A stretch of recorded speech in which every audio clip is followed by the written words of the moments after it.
सध्या संपूर्ण शहराला वेध लागले आहेत ते गणेशोत्सवाचे। सार्वजनिक गणेशोत्सव मंडळाकडून मांडव घालण्याची लगबग उडाली आहे।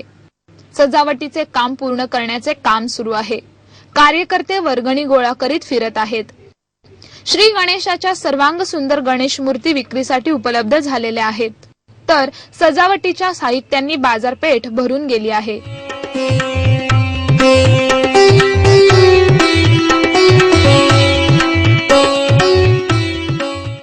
गणेशोत्सव जवळ आला की वेध लागतात गणेश मूर्तीसाठी आरास आणि सजावट कशी करायची। मग सुरू होते धांदल।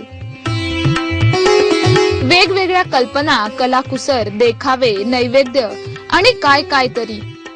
यंदा फुलांची सजावट करायची की छोट्या छोट्या दिव्यांची सजावट करायची, अशा चर्चा घरोघरी रंगू लागल्या आहेत।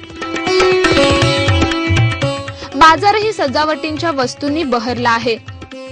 प्लास्टिकच्या फुलांच्या माळा, मोत्यांचे हार, थर्माकोलचे मखर, छोट्या छोट्या दिव्यांच्या माळा, बीड, टिकल्या, काच, प्लास्टिकची फुले, थर्माकोलची फुले, हिटलॉन शीट, क्रिस्टल माळा, चायनीज माळा, चायनीज फुलांचे विविध प्रकार, एक ना अनेक नवनवीन प्रकार बाजारामध्ये आले आहेत।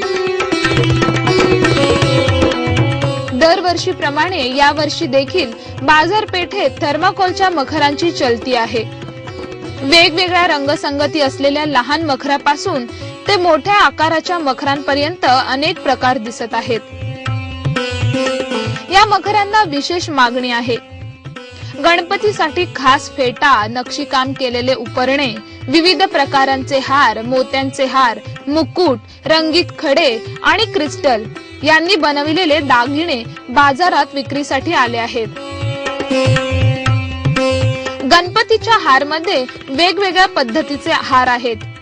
यामध्ये चंदनाच्या हाराप्रमाणे दिसणारा हार, जास्वंदीच्या आणि गुलाबाच्या फुलांचे कापडापासून बनविलेले हार, मोगऱ्याचे प्लास्टिकचे हार असे अनेक प्रकार उपलब्ध आहेत।